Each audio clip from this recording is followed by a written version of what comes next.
Bueno, yo les cuento qué vamos a hacer hoy.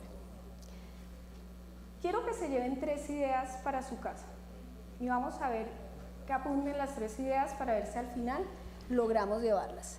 La primera idea es, no todo es lo que parece. La segunda es, diferentes momentos, diferentes pesos, mirada causal. Y la tercera habla de desórdenes evolutivos, desórdenes multicausales, desórdenes heterogéneos. Ahora suena complicado, pero es muy sencillo. Hay diferencias entre lo que sabíamos antes sobre el cerebro y lo que sabemos ahora. Siempre para uno la parte del lenguaje, y para muchos es la parte más difícil, es como la caja negra, lo que es difícil de definir, lo que es poco tangible, lo que es complicado de evaluar y de medir y de cambiar. Pero sabemos más del cerebro de lo que sabíamos hace 20 y hace 30 años sobre el lenguaje, y esa es la primera idea que quiero con la que se lleven hoy. Imagínense que ya tenemos algo que se llama las ciencias cognitivas, y las ciencias cognitivas son la reunión de varias disciplinas para estudiar el cerebro, porque sabemos que es un fenómeno complejo que no puede ser asumido desde una sola perspectiva. Pero resulta que esas ciencias cognitivas y la psicología cognitiva está logrando buscar un puente hasta la educación. Y hablamos de práctica basada en la evidencia precisamente por eso, porque en educación hacemos muchas cosas que suelen no tener evidencia científica, o que con los cambios que tenemos ahora conceptuales y en investigación vemos que el asunto va cambiando con los años.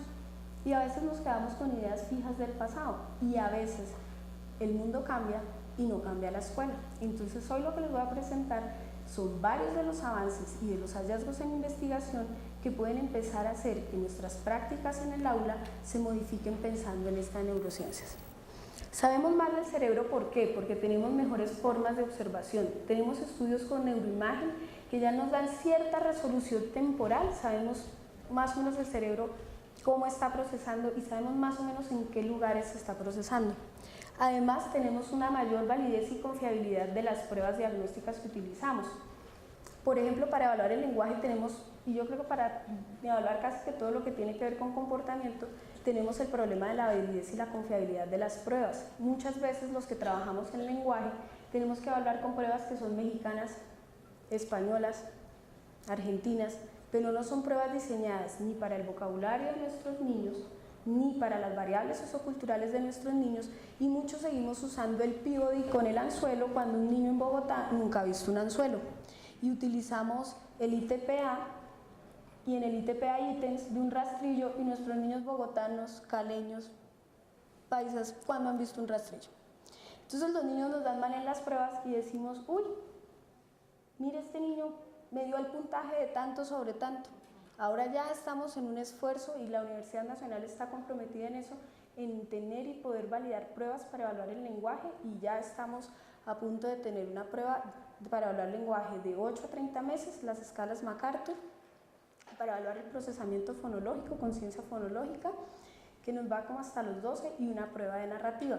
Si ustedes están interesados en alguna de estas pruebas que están en fase de baremación, me escriben un correo y yo con mucho gusto se las puedo enviar.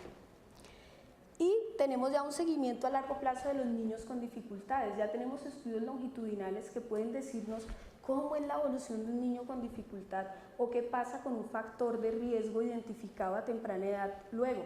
Por ejemplo, sabemos, los que trabajamos en lenguaje, que cuando un niño no habla claro, cuando un niño no habla bien, no va a aprender a leer bien. Eso nosotros lo sabemos. ¿Cómo, por qué, a qué edad, qué hay que mirar y cómo hay que mirar? Es lo que estamos investigando. Y sabemos cuando miramos niños, por ejemplo, con problemas de lectura de aprendizaje, y nos devolvemos en la historia, que eran niños que tenían problemas de lenguaje, que aprendieron a hablar tarde, que no hablaban claro. Entonces, con toda esta información, el asunto ha cambiado. Y hay muchos mitos y verdades que afectan el lenguaje, y yo les voy a hablar de unos de ellos. Vamos a hablar primero de los periodos sensibles. Y aquí viene el primer cuento que nos dijeron. Yo aquí vengo a cambiarles el paradigma, a que me miren bien feo y digan no.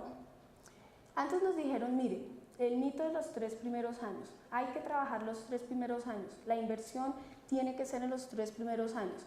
El Banco Mundial incluso hizo un estudio de qué pasaba en Estados Unidos con la inversión en primera infancia, y encontraron que por cada dólar invertido en los 3 primeros años había una tasa de recuperación de $17 en la adolescencia. Entonces uno dice, uy, hay que invertir en los 3 primeros años porque ese es el periodo sensible. Y nos ponían el ejemplo, por ejemplo, de las gimnastas chinas, que si la gimnasta china a los 8 años no ya es gimnasta, ya a los 10 ya está muy vieja para ser gimnasta, ¿cierto? Y resulta que para el lenguaje no es así.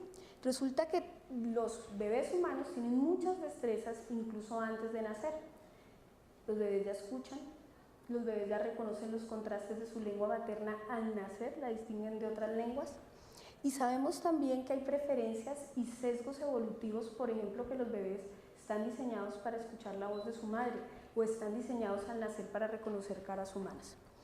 Y sabemos también que la adaptación al entorno es la que me reorganiza mis categorías. Entonces, por ejemplo, para el caso del lenguaje, los bebés nacen como hablantes universales de cualquier lengua, pero al año el bebé ya tiene organizadas las categorías de su lengua. ¿Por qué? Porque por economía cognitiva no podemos tener todos los contrastes de todas las lenguas. Entonces sabemos que hay unos periodos sensibles para el aprendizaje del lenguaje. Sabemos, por ejemplo, que hay unos hitos críticos en la adquisición del lenguaje, pero perdemos la inversión en años posteriores porque parece que no sirve. Entonces nos llegan los niños a veces muy tarde a la rehabilitación y nos dicen, no, es que ya está muy grande, o es que el loro viejo no aprende a hablar, dicen muchos, o los que hemos luchado con el inglés en edad adulta dicen, no, yo ya no le invierto más, porque este cerebro ya no me funciona.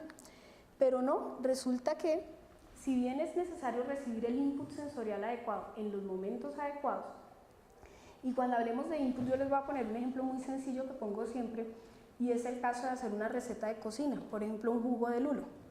Un jugo de lulo, ¿qué necesita? Agua, lulos y de pronto leche o azúcar, o alguien es aquí y dice, no, yo quiero NutraSweet, ¿cierto? Ese es el input, esa es la entrada.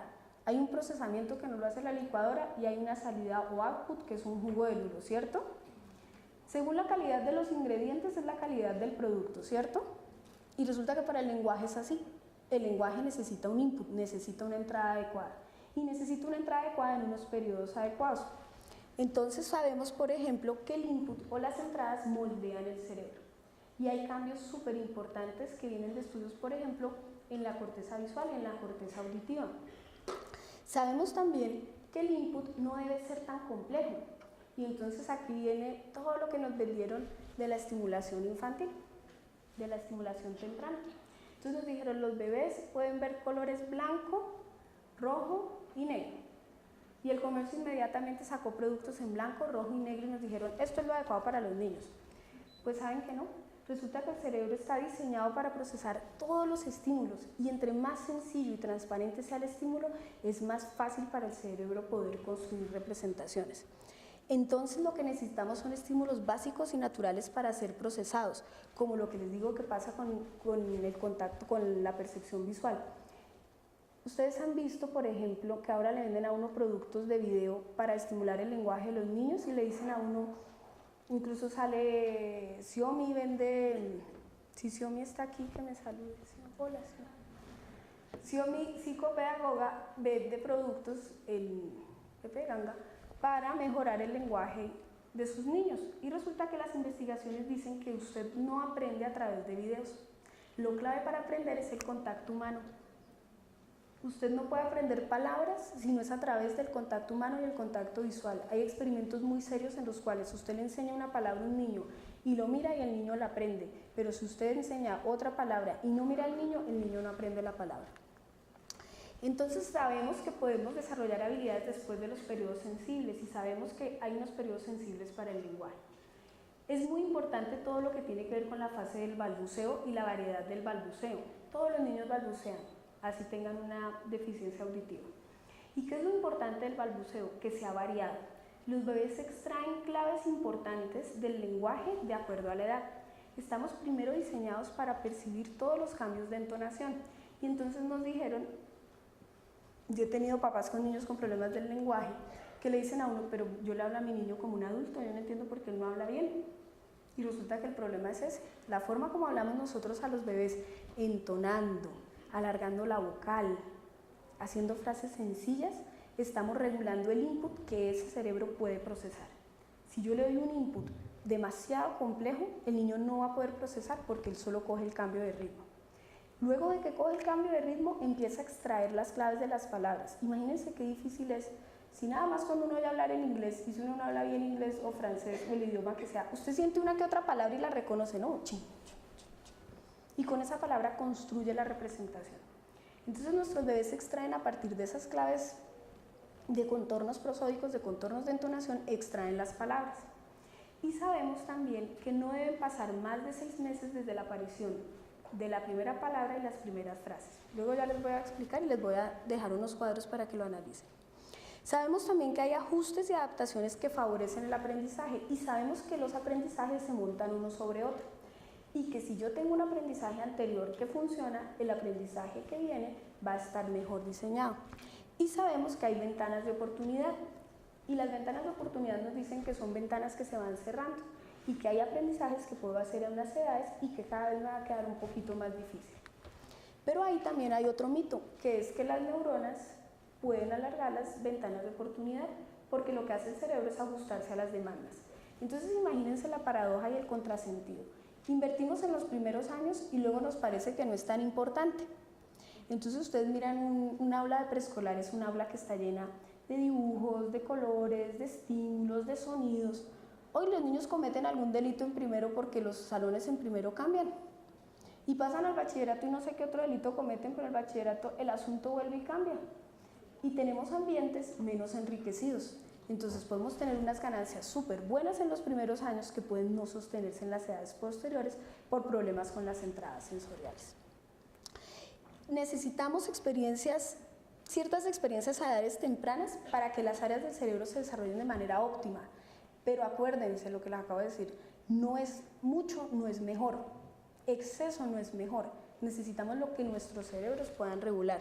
Y sabemos que si hay periodos de privación, y acá hay unos estudios muy interesantes, ¿ustedes se acuerdan que en Rumanía había un dictador que era Ceausescu? Y que cuando entraron a Rumanía encontraron que eso era horrible y sacaron los niños de los orfanatos y se los llevaron la mayoría para Inglaterra. Y en Inglaterra les empezaron a hacer el seguimiento a esos niños que venían con privaciones ambientales que pasaban. Y había niños casi diagnosticados con autismo. Y resulta que esos niños les cambiaron el ambiente a los 7 y a los 8 años y no esperaban mayor cosa de los niños. Y los niños ya tienen unos 22, 25 años y ya tienen desempeños casi normales que niños que no tuvieron ninguno de estos problemas. Todas estas investigaciones lo que nos dice es que depende de los periodos de privación y depende también el tipo de estimulación, podemos recuperar muchas funciones. Sabemos lo que les decía, que los 3 primeros años son importantes y hay 2 procesos muy interesantes que hace nuestro cerebro. La sinaptogénesis, que es generar muchas conexiones, pero la poda también. ¿Y la poda qué implica? Que vamos eliminando lo que no vamos necesitando. Imagínense ustedes una selva en la cual usted empieza a abrir un camino. Usted abre el camino se abre en la medida en que los estímulos pasen, ¿cierto? En que la gente pase. Y si usted deja de pasar, ¿qué le pasa por ahí? La selva se le va cerrando. Y resulta que hay edades de mucha sinaptogénesis, pero también hay edades de poda. Entonces sabemos que en los primeros años empieza esa poda y hay un gran repunte de mielinización que permite que esas células se comuniquen. ¿Y cuál es el problema? Que es que los estudios que nos dijeron invirtámosle a los 3 primeros años están basados en animales, porque como yo el cerebro de un niño no lo puedo abrir, ¿cierto? Es muy difícil de ver. Pues imagínense que nos dijeron, no, mire, es que los monos, los primeros meses en los monos son importantes. Un mono gana madurez en menos de un año. Un niño humano, ¿cuándo gana madurez? Mi marido no lo ha logrado. Bueno, hay estudios, por ejemplo, con ratas, y entonces dicen, hay que dar entornos enriquecidos, y entonces ponen a las ratas, los psicólogos aquí ya me mirarán feo, entonces ponen a las ratas en un laberinto, entonces ponen unas ratas, les dan comida, les dan agüita, y les ponen una rueda para correr, y a otras dicen solo comidita y agüita, y luego las ponen a correr por un laberinto y dicen, mire, el que tenía un entorno enriquecido, corre más y va más rápido. Oiga, pero las ratas en ambientes naturales no viven encerradas, se mueven, hacen cosas, su propio ambiente les va dando, el ambiente natural es el justo y el necesario para desarrollar aprendizajes. Entonces ahí hay un umbral de riqueza ambiental y ahí viene lo que les iba a explicar de los modelos causales. Todo tiene medidas justas y momentos justos. Entonces, a veces hay cierto tipo de estímulos que son necesarios, pero hay ciertos tipos de estímulos que pueden ser contraproducentes. Por ejemplo, y aquí, para que me regañen cuando salga, hablemosle a los niños al inglés para que el niño hable inglés, ¿cierto? Y entonces uno ve mamás hablantes de lengua materna española que saben inglés y dicen, yo le voy a hablar al niño para que me hable inglés. Yo no les cuento cómo está la consulta del laboratorio que tengo en la universidad donde atendemos pacientes con estos casos. ¿Por qué? Porque el input que recibe el niño es de baja calidad. Ese input que le da su madre necesita son los estímulos y los sonidos de su lengua materna para construir esa lengua. Pero yo le estoy dando un input que no es de calidad. Contrario al caso cuando los padres son bilingües y su lengua materna es otra y el niño está expuesto a dos lenguas. Entonces sabemos lo que les decía, por ejemplo, de las ratas también, sabemos que las ratas adultas aprenden. Y entonces uno dice ya de adulto, dice, ay, ya para qué me meto a estudiar guitarra si eso yo ya estoy muy viejo, ¿cierto? ¿Para qué me pongo esto en un segundo idioma si estoy viejo? No, ya estamos viendo que el cerebro aprende hasta la edad adulta. Y sabemos que hay una espectacular recuperación cuando el ambiente es estimulante. Y ahí es cuando les decía todo el debate de la educación temprana. ¿Qué pasa cuando miramos la investigación sobre educación temprana? Esa investigación nos está diciendo, mire el caso de las vitaminas. ¿Usted dónde toma las vitaminas? De los alimentos, ¿cierto? Y si aquí hay médicos me dirán, si alguien necesita vitaminas se le manda ¿qué? Un suplemento alimenticio, pero si alguien está normal y come bien, ¿para qué le va a mandar a usted vitaminas si su cuerpo no las va a poder asimilar? Eso pasa también con la estimulación ambiental. Y pasa también con los invernaderos. Pretendemos poner los niños en invernaderos súper especiales y no entendemos que lo que necesitamos son ambientes enriquecidos, pero a lo largo de la vida, y disfrutar de las oportunidades en todas las edades, porque cada aprendizaje, hay aprendizajes que se dan en edades distintas. Y entonces vamos a hablar de la adolescencia. No sé si ustedes tienen, atienden, conocen, son padres de adolescentes. ¿Quiénes levanten la mano, padres de adolescentes? Mi respeto. En la adolescencia tenemos un periodo de reorganización cerebral y de modularización. La tesis de la modularidad es algo complicada, pero voy a tratar de explicarla rápido. La modularidad de la mente dice que hay unos mecanismos de arrancada y que hay unos módulos que van procesando una información específica y que esos módulos se comunican entre sí. Es por eso que cuando uno ve ciertas patologías hay cosas que están afectadas y cosas que no. Fíjense que muchas veces en las afasias, cuando una persona adulta pierde habilidades del lenguaje, pierde solo una, pero no pierde todas. En el autismo se pierden unas habilidades, no se pierden todas. En el Asperger se pierden unas, no se pierden todas. Los síndromes nos dan mucha información de cómo está organizado el cerebro. Entonces sabemos que el cerebro empieza a organizar la información y a procesarla de manera independiente por módulos. Y sabemos, por ejemplo, que el adolescente, cuando uno le pregunta, yo estaba muy preocupado porque tú no habías llegado, el adolescente no comprende la preocupación del padre. ¿Sí o no? Y entonces uno dice, ¿pero por qué no entiende? Porque resulta que hay ciertas zonas del cerebro que no pueden procesar ese tipo de estímulos. Aún no se ha madurado ese tipo de estímulos. De los 10 a los 15 años se da una poda en el lóbulo frontal. Y ahí es cuando podemos llegar a un punto de madurez de poder entender lo que piensa el otro, lo que siente el otro, ponerme en la perspectiva del otro y entender que eso es distinto a lo que yo estoy pensando, y eso se llama teoría de la mente. Y la teoría de la mente madura de los 10 a los 15 años. Sabemos que también hay ajustes emocionales, que son como los ajustes que se dan de tipo perceptual o visual en la infancia más temprana. Y sabemos que las funciones ejecutivas, aquellas que permiten controlar y coordinar pensamientos y conducta, maduran en esta edad. Y sabemos que el cerebro en la adolescencia es susceptible de ser moldeado. Hay una explosión de mielinización de los 10 a los 15 años muy especial para aprendizaje de segundas lenguas. Si uno quisiera invertir en segundas lenguas, tendría que invertir en los primeros, pero también en los de los 10 a los 15 años. Sabemos también que el lenguaje no se desarrolla de manera lineal. Fíjense que es muy fácil. Si alguien aquí es fisioterapeuta o terapeuta ocupacional, uno sabe rápido a qué edad gatea, camina un niño, cómo salta. Eso es fácil, eso no es muy complicado. No digo que sea fácil el trabajo, digo que es fácil ver esos hitos críticos del movimiento. Pero en el lenguaje es más complicado, porque resulta que el lenguaje no se desarrolla de manera lineal.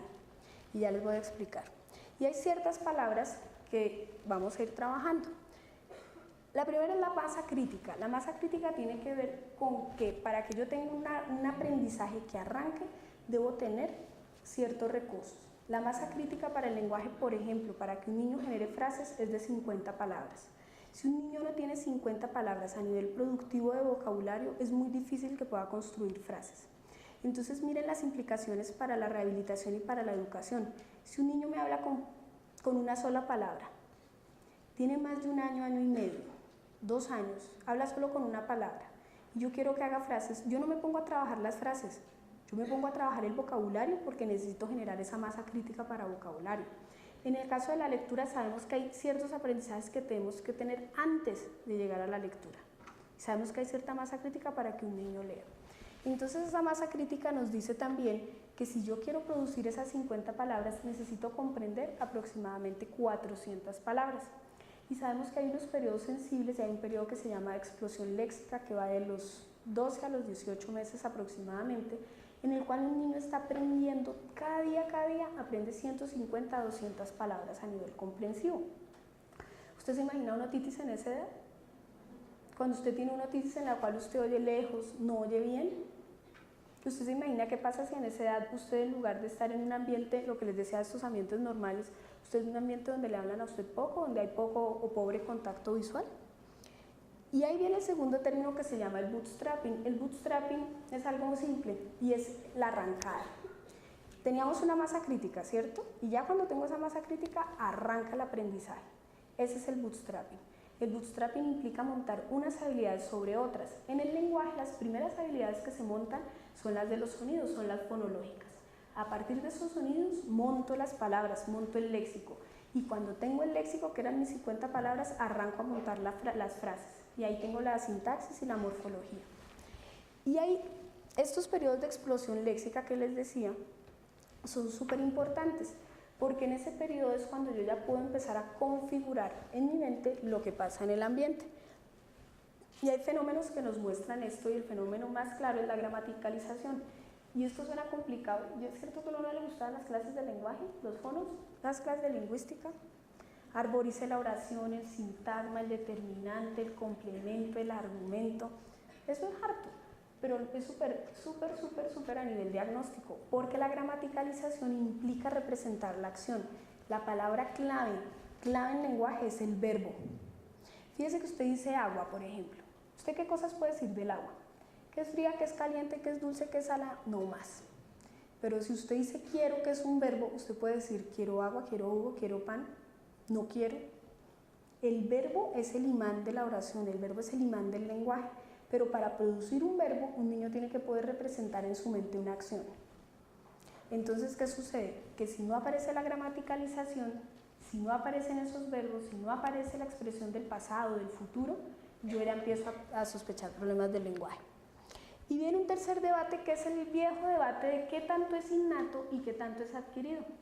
Y todos yo creo que recordamos aquí el debate entre Chomsky y Piaget por allá en Italia, que se encerraron 3 días a darse palo y llegaron a la conclusión de que las dos, y las investigaciones están determinando que si bien el lenguaje es innato, de una fuerte base innata, también necesita el ambiente para tener los mecanismos de arrancada. Sabemos que el cerebro se moldea a partir del ambiente y sabemos que el entorno también es importante en el aprendizaje adulto. Imagínense que hay aprendizajes que si usted los deja de hacer, los pierde a nivel cognitivo. Y todos hemos vivido eso cuando nos metemos a un curso, compramos un curso y volvemos al curso, ¿cierto? Aprender a manejar. Todos perdemos plata en eso. Cursos de inglés, cursos de cocina. A mí me han pagado 3 y nada. En general, lo que vemos es que la educación está privilegiando ciertas edades y que no debería ser así. Y sabemos que nunca es tarde para la asistencia reparadora y nunca es tarde para la rehabilitación, y que los servicios de rehabilitación funcionan y hacen cambios. ¿Cuál es el problema? Que nos ha faltado evidencia para demostrarlo. Y señores terapeutas, psicólogos, profesores, nosotros sabemos que los niños mejoran y cuando nos preguntan cómo, cuándo, dónde y por qué, no sabemos responder. Muchas veces los padres dicen, oiga, es que estos tratamientos de los fonoaudiólogos, malo ese tratamiento, malo, yo gasté la plata. ¿Por qué gastó la plata? ¿Cuántas veces lo llevó? No, es que el niño se me enfermó, le dio gripita, no sé qué, yo lo dejé de llevar porque, Y cuando nos preguntan no tomamos mediciones iniciales, y cuando tenemos los niños avanzados decimos, ¿yo por qué no grabé esto? Mire este niño cómo mejoró y ahora cómo hago para demostrarlo. Ese es el problema de la evidencia. La evidencia es poder demostrar qué procedimientos son adecuados y qué procedimientos deben hacerse para hacerlo más rápido. ¿Cómo logra uno eso? Hay muchos procedimientos sin probar y sin investigar. Fíjense que a nosotros nos venden, y si están aquí los vendedores de material, mire doctor, le vendo el mini arco, esto es súper, lo máximo, no sé qué, la última tecnología, y los pobres directores, coordinadores de colegio todos los días les llegan catálogos y catálogos vendiendo materiales, y a nosotros nos llegan pruebas y pruebas y no miramos lo que les decía de las pruebas. ¿Están diseñadas para este personal? ¿No están diseñadas? Si nos dicen, no nos dicen. Y en la evidencia implica es, miremos qué dice la investigación, porque hay otro que lo está estudiando, y miremos yo cómo lo transfiero y lo aplico a mi trabajo. Pero resulta que es que ahora hay muchos datos. Fíjense que ahora la información está en exceso, a veces uno no la puede ni procesar. ¿No les ha pasado? No le queda tiempo de leer tanta cosa, ni de organizar, ni de decir esto sí es importante y tiene un buen nivel de evidencia o este no tiene un buen nivel de evidencia. Y para eso hay ciertos parámetros. Y el primer parámetro son los modelos evolutivos causales. Resulta que los modelos evolutivos causales se crean para poder confrontar las teorías alrededor de los desórdenes evolutivos. Un desorden evolutivo es aquel en el cual yo no tengo un evento que me lo explique. Los desórdenes evolutivos más comunes son el retraso del lenguaje, el trastorno específico del lenguaje, el autismo. Todos esos son desórdenes de tipo evolutivo, la dislexia. Entonces, en esos desórdenes empezaron los investigadores a probar sus teorías y para eso dijeron, mire, a ver si lo logro. No lo logré. Dicen, mire, la misma dificultad cognitiva le da perfiles distintos. Ustedes piensen en un niño con retardo mental, nunca los dos son iguales. Piensen en dos niños con autismo, nunca son iguales. El desarrollo normal del lenguaje es muy homogéneo. Los niños con normalidad se parecen mucho, pero los niños con desórdenes no. Son muy heterogéneos, muy heterogéneos. Y eso se debe a que tienen perfiles distintos. En el primer nivel, ustedes pueden ver un nivel que dice etiología. Y la etiología tiene que ver con el cerebro, lo que pasa a nivel de los genes y lo que pasa a nivel del ambiente. Pero fíjense que es que yo no puedo abrir el cerebro para verlo. Y con muchos estudios de neuroimagen superpotentes que hay, incluso uno no puede saberlo, ni con los mejores equipos. Ahora dígame uno cómo hace para verlo en un consultorio, en un colegio, en un ambiente clínico. No lo podemos ver. Pero sabemos que sí podemos ver el último nivel, que es el comportamiento. Pero el comportamiento, lo que yo veo, no necesariamente es lo que está pasando. Yo debo buscar un nivel de interpretación que es el nivel cognitivo. Y el nivel cognitivo me dice, mire, desde lo que está pasando en el cerebro y las condiciones que modifican su cerebro, hay ciertos comportamientos que se dan porque a nivel cognitivo los factores pesan distintos. Por ejemplo, ¿qué pasa con un niño con problemas de atención? En los niños con problemas de atención se afecta el lenguaje, pero el problema no es de naturaleza lingüística, puede ser de naturaleza atencional, pero la atención juega un papel clave en ese punto. ¿Qué pasa, por ejemplo, cuando el cerebro viene bien? Todo viene bien. Ay, espere aquí. El cerebro viene bien, todo tiene bien, pero el ambiente no. El ambiente toma otro peso, ¿cierto? Entonces sabemos, por ejemplo, que el papel del ambiente cambia con el tiempo. El ambiente puede ser crítico a ciertas edades, pero en otras edades no. Y entonces estos conceptos son críticos. Reorganización, las habilidades se reorganizan.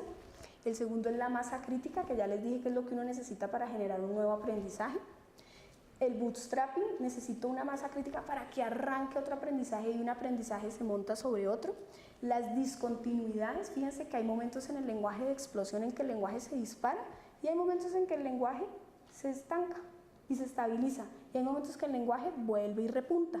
Entonces muchas veces evaluamos a los niños en unos momentos en que estamos con un lenguaje que repunta y a veces con un lenguaje que está estabilizado y ahí es cuando necesito tener claro el criterio de cuándo es un retraso del lenguaje y cuándo no. Y sabemos que hay un fenómeno que se llama la recuperación ilusoria, que es muy interesante.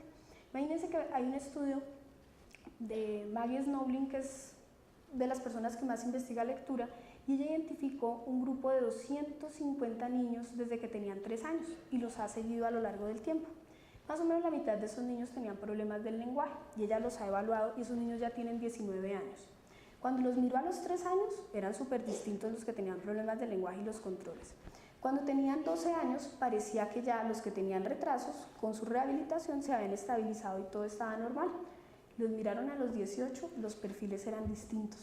Entonces ella dice, mire, hay una recuperación ilusoria. Hay momentos en que creemos que los niños progresan y muchas veces los damos de alta y decimos ya está, y los niños vuelven a después. Entonces uno dice, ¿por qué vuelve el niño? ¿Mi terapia fue mala? ¿El ambiente se dañó? No, es que hay recuperaciones que son ilusorias. Hay cambios de enfoque en el tiempo, lo que puede ser crítico en una edad puede no ser crítico en otra. Hay incluso aprendizajes que llegan tarde. Cuando uno está expuesto con niños que estudian en colegios bilingües con retrasos del lenguaje, hay un mito que le dicen a usted, mire, no lo meta a estudiar si tiene problema de lenguaje porque eso no va a coger la segunda lengua, si no le funciona la primera. Yo tengo unos casos súper exitosos y ya la literatura lo demuestra, que hay niños que no estaban listos para su primera lengua, pero su cerebro se reorganizó y asume la segunda, y esa segunda le sirve para defenderse incluso mejor que la primera. Y a partir de la exposición a la segunda y a los juicios metalingüísticos que hacen, mejor habilidad de la primera. Y sabemos también que hay dificultades del lenguaje que no son específicas del lenguaje, que el lenguaje está marcado por factores cognitivos y por factores como la atención y la memoria. Y entonces acá interpretamos la causalidad. Y fíjense que cuando imaginen que yo tengo una suegra que es de lo más harto. Todos ya lo saben, yo le he confesado. Mi suegra es muy harta. Y entonces yo a veces me pregunto por qué mi suegra no me quiere, ¿cierto? ¿Será que yo soy mala persona? Primera hipótesis. ¿Será que es que quiere mucho a su niño porque es su hijo único, el mayor, el hombre, ¿Será que es que ella ya tiene algún rollo conmigo? Yo me pregunto cosas, ¿cierto? Y muchas veces esas interpretaciones son reacción en cadena, pero muchas veces son explicaciones multifactoriales. Entonces hay que ponderar el peso de las variables. Les voy a poner un ejemplo. Miremos el caso del glaucoma, que es el primer caso que está ilustrado acá. En el glaucoma hay un bloqueo del drenaje del humor acuoso, eso causa incremento de la presión que restringe el suministro de oxígeno al nervio óptico, se daña el nervio óptico y me produce una deficiencia visual y luego yo tengo una ceguera. Fíjense que eso es una reacción en cadena. Pero hay otras enfermedades como por ejemplo la sífilis, en la cual hay una condición que desencadena, que es un contacto sexual, que produce una infección bacteriana que produce otro tipo de enfermedades como úlceras genitales, enfermedades gripales o daños de órganos. Fíjense que todas las flechas van hacia adelante porque las condiciones progresan. Y en el último yo puedo tener un modelo híbrido, que es el modelo de causalidad para los desórdenes evolutivos, donde hay una condición subyacente que se manifiesta distinto a distintas edades y aprendizajes que se montan unos sobre otros. Y aquí les doy un ejemplo a mis amigas fonoaudiólogas y fonoaudiólogos. Niño con problema de habla, niño que no se le entiende, niño con retraso fonológico. No le entiendo, no habla claro. Viene a terapia, yo lo pongo a hablar claro. Vuelve al rato, habla claro pero habla poquito. No se expresa bien, no comunica. Vengo y lo trato por un problema de lenguaje. Vuelve el niño porque aprendió a leer y no lee bien. Y le dicen los papás a uno, oiga, mi platica, mire, usted me está sacando plata porque como los mecánicos, primero que es este año, luego que es este y luego es este. No, señor, imagínense que hay un núcleo que es el núcleo fonológico que afecta la construcción de sonidos, que afecta el lenguaje y afecta la lectura y cambia con el paso del tiempo. Entonces yo aquí tengo el modelo evolutivo causal completo para los problemas del lenguaje. Entonces, mire, a nivel de conducta, ¿qué tengo? Problemas de comprensión, problemas de expresión, niños que no aprenden a leer, niños que no aprenden a escribir, niños que tienen pobre desempeño en conciencia fonológica, que es la manipulación de los sonidos que me permite a mí manejar mi sistema alfabético, son lentos al nombrar y tienen pobre memoria. Eso es lo que yo veo. Pero no necesariamente eso es lo que está pasando acá. Yo tengo que interpretar a partir de lo que veo cómo está ese cerebro procesando la información. Y ahí es cuando veo que fonética, fonología, léxico, sintaxis interactúa con la intención, con el querer y la motivación, con la atención, con la percepción y con la memoria. Y todo eso me explica qué pasa con mi cerebro. Y tengo un medio ambiente que está afectando, pero abajo tengo una flecha que me dice, ojo, que lo que hoy es importante, mañana es probable que no lo sea tanto.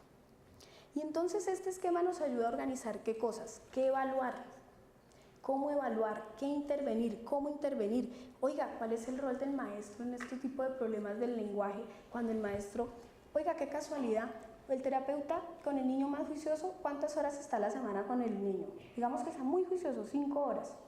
Eso está un maestro con un niño en una tarde. El maestro es clave. ¿Cuántas horas está el papá con ese niño? Y entonces sufrimos de doctorcitis aguda y decimos, no, profesor, no le voy a contar porque esto que yo haga acá es muy misterioso. Oye, cuando uno trabaja con el profe, miren cómo mejoran los niños. Son incrementos exponenciales, porque yo estoy trabajando el ambiente que está enriqueciendo ese cerebro. ¿Y qué pasa con las necesidades educativas especiales y las adaptaciones curriculares? Yo tengo que conocer el cerebro Tengo que conocer esos modelos de causalidad para saber qué es lo que tengo que cambiar en el currículo. La adaptación curricular tiene que partir de conocer el perfil del niño. Y entonces hablemos de las dificultades del lenguaje, que son más comunes de lo que parecen. Las estadísticas nos dicen que en el mundo el 10% de los niños suelen tener retrasos del lenguaje, 10%. 7%, bueno, cambia el criterio, de 2 a 7% tienen trastornos específicos del lenguaje. Imagínese que usted monta el aprendizaje sobre el lenguaje. Dígame un aprendizaje que no sea mediado por el lenguaje, que no sea físico, que no sea procedimental. Nuestras sociedades privilegian el lenguaje. Y el lenguaje es cuantificable, pero ¿cómo lo vamos a cuantificar? Sabemos que hay hitos que son críticos, momentos críticos, y vamos a empezar. Antes del año necesito un balbuceo variado, entonado, cambiante. Al año necesito las primeras palabras. Y no pueden pasar más de 6 meses hasta que lleguen las frases. Y hacia los 3 años necesito una oración que tenga sujeto, verbo y objeto. El mono quiere pan, quiero comer queso. Eso es sujeto, verbo, objeto. Y eso es lo que necesito luego. Un niño debe ser capaz de contar a los 3 y 4 años una historia con un inicio, un nudo y un desenlace. No porque tenga que contar cuentos, sino porque tengo que saber cómo representa las acciones en su mente. Y aquí vienen 3 criterios diagnósticos que conocemos poco, que es que no todos los retrasos del lenguaje son iguales. Hay uno que es el inicio tardío.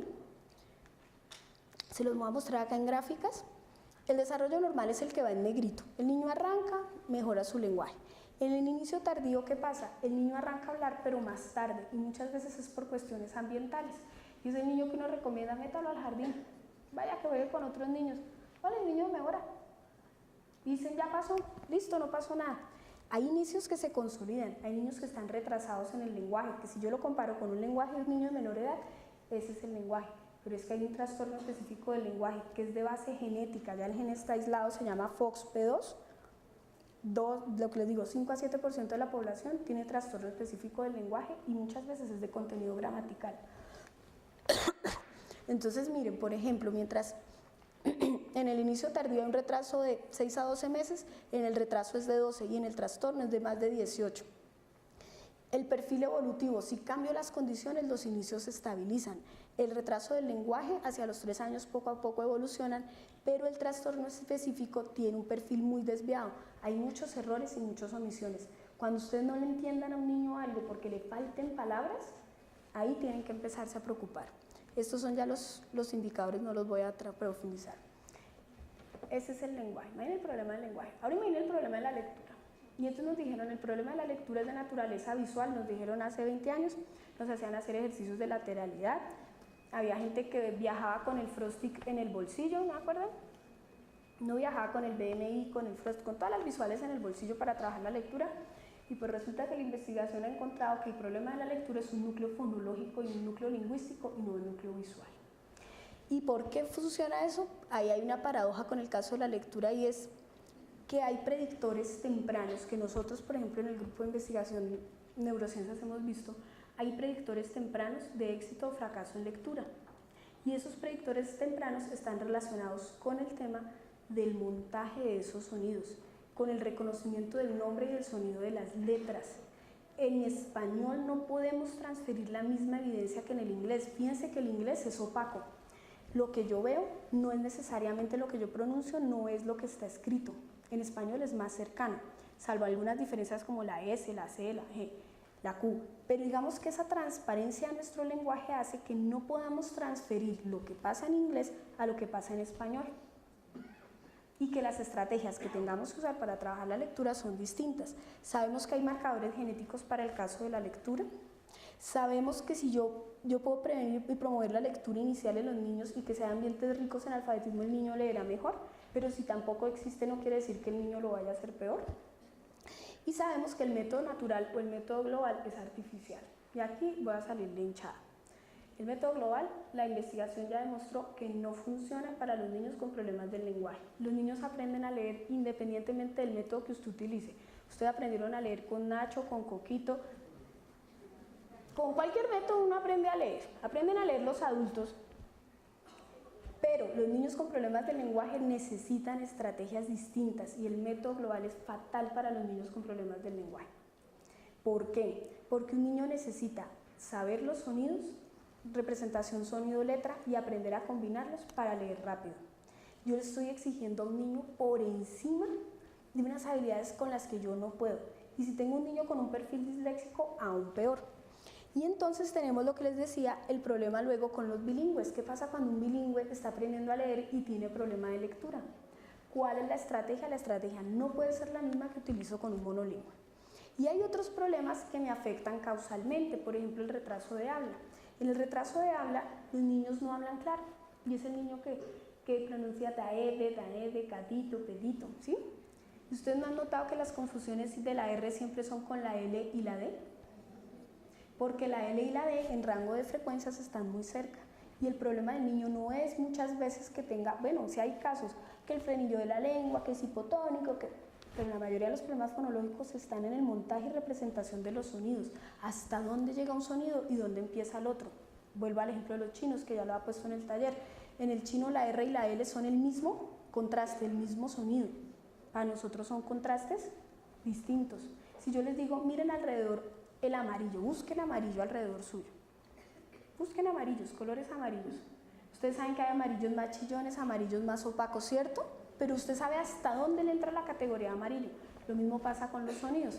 Entonces un niño que tiene un retraso de habla, en la lectura se empieza a afectar porque no reconoce la relación entre los fonemas y los grafemas. Las letras tienen sonidos.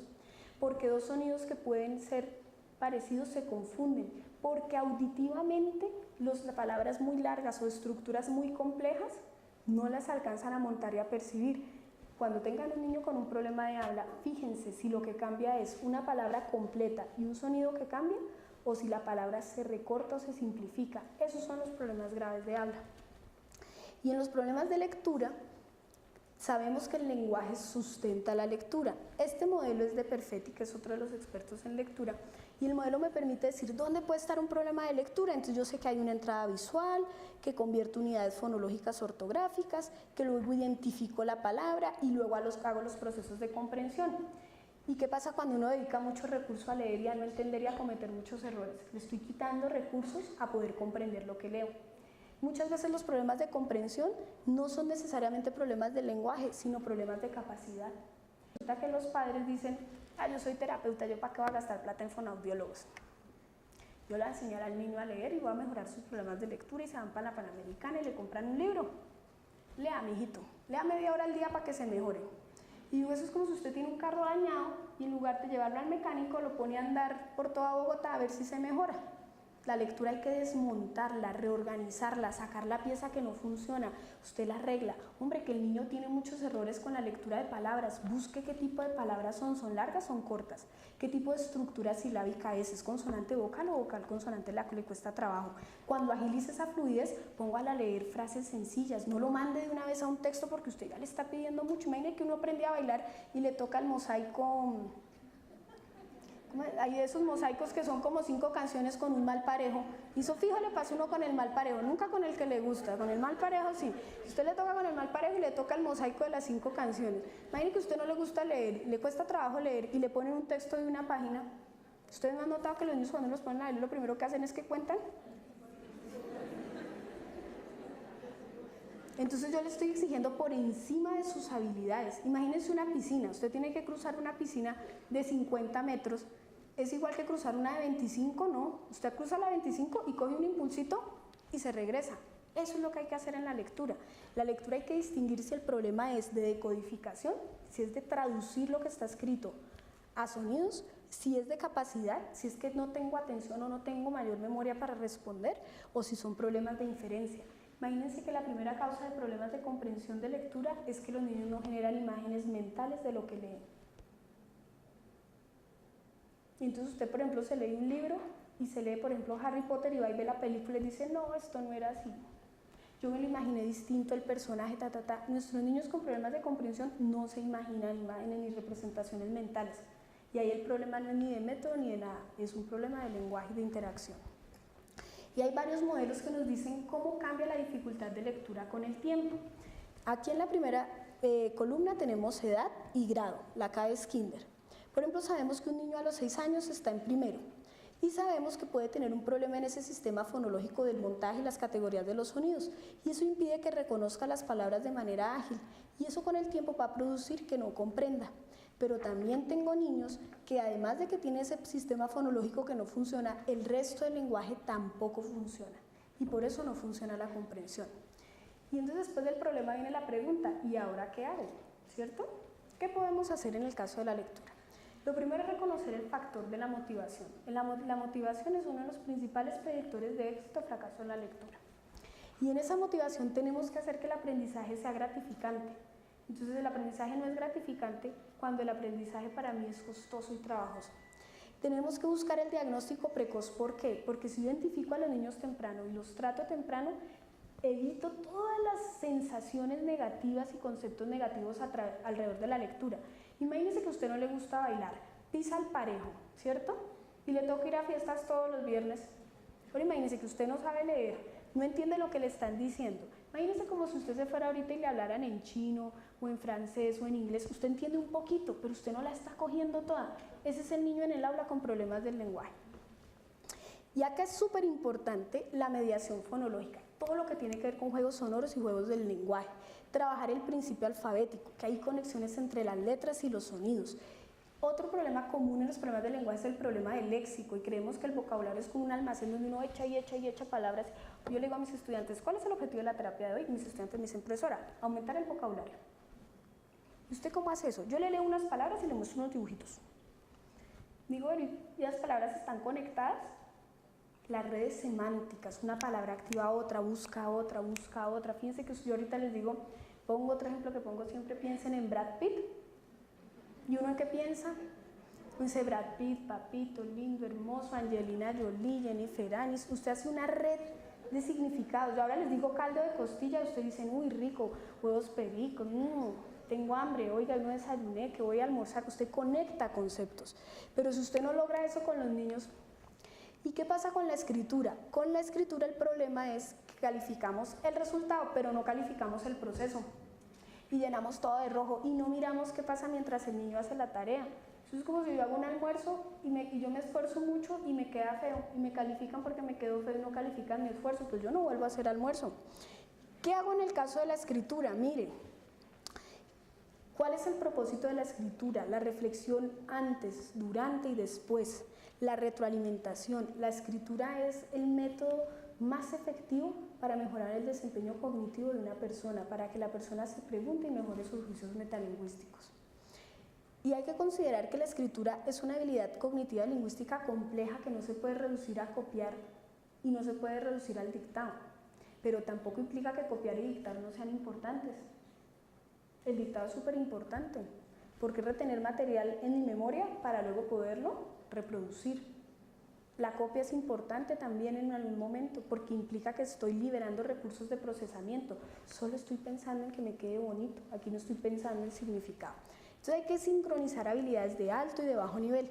¿Y qué pasa en la matemática? Fíjense que en la matemática, y aquí se me va a acabar el tiempo, pero Piaget estaba equivocado.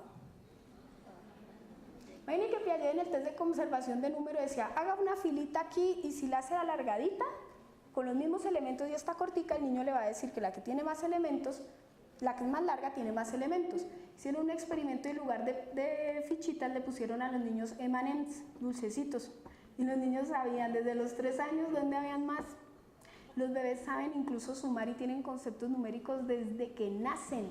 Entonces sabemos que hay muchas cosas de las matemáticas para las cuales los niños pueden estar listos incluso antes de lo que nosotros creemos, pero nosotros dañamos el asunto porque no les ayudamos a manejar, a sincronizar lo de alto y lo de bajo nivel. ¿Qué sucede con las matemáticas y los problemas de matemáticas? Muchas veces hay concurrencia con la dislexia, falta ese sentido innato del número y hay problemas en los mecanismos de arrancada matemático. Hay unos puntos críticos en la matemática que tienen que ver con cómo se procesa la información y eso se puede ver, por ejemplo, cómo son las estrategias para contar, para recuperar y para descomponer. Muchos niños con problemas de aprendizaje tienen problemas con el conteo y muchos niños tienen problemas de memoria para el asunto de la matemática. Muchas veces tiene que ver con errores procedimentales, el niño no alcanza a recuperar y tener el acá. y a recuperar el proceso. Muchas veces tiene problemas con la memoria semántica, no recupera cosas que ya ha hecho antes y muchas veces es visoespacial, no recupera la imagen y el concepto de lo que está haciendo. Hay muchas cosas que podemos ayudarle a los niños, podemos empezar a mirar cómo adquieren conceptos sofisticados, cómo procesan, descargar las cargas de procesamiento, permitir que utilicen calculadoras y regletas. Y ahora yo les pregunto para terminar, ¿cuál es su sombrilla? ¿Cuál es su marco de trabajo? Nos paramos a preguntarnos en el día a día si ese mundo que está cambiando y nos está ofreciendo información todos los días está cambiando la escuela. Y entonces aquí vienen cosas como, esto me lo voy a pasar porque no alcanzo. Esto no, frescos. Que son las ideas para que terminemos. Primero, seleccionen los comportamientos objetivos. Hay que pararse a pensar qué es lo que necesita el niño para esa edad y si eso es lo que puede mejorar el asunto. Segundo, establezcan medidas de línea base. ¿Cómo entran los niños? Profesores, terapeutas. Hay que establecer cómo entran los niños porque la evolución es un factor pronóstico. En los trastornos, por ejemplo, hay una pobre evolución a pesar de tener buenas intervenciones. Hay que iniciar los tratamientos lo antes posible, hay que explorar la producción en muchos ambientes, hay que suministrar tratamientos adicionales en cosas que pueden ser simples. Y recuerden, miren, nada es lo que parece. ¿Se acuerdan las ideas? Lo que yo veo no quiere decir lo que está pasando, tengo que inferir qué está pasando en el cerebro. Diferentes momentos, diferentes pesos. Lo que es una habilidad crítica a una edad no es crítica en otra edad y los problemas se ponderan distintos. Y desórdenes evolutivos, fíjense que los desórdenes van, pero nuestros niños van creciendo. Son desórdenes evolutivos, desórdenes multicausales, desórdenes que son heterogéneos. Estas son las referencias y este es mi correo si me quieren escribir. Muchas gracias.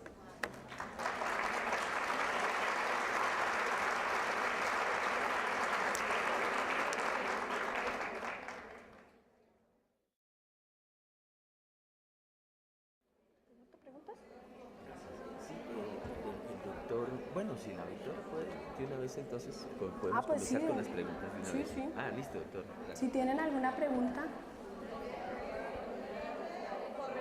El correo es M de María, F de Fernanda, Lara, de mi papá, y de Díaz, MF Lara de Díaz, @unal.edu.co.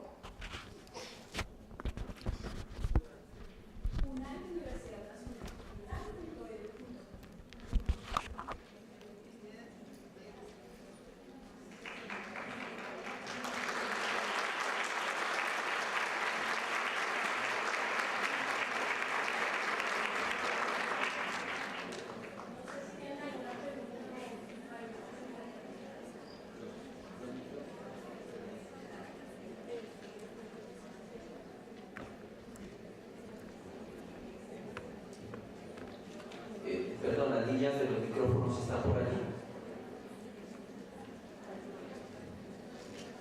Quien quiera hacer pregunta, por favor, se pone de pie. Gracias. Doctora Fernanda, te quería preguntar, si tenemos un niño de 10 años, pues que fue diagnosticado tardíamente con dislexia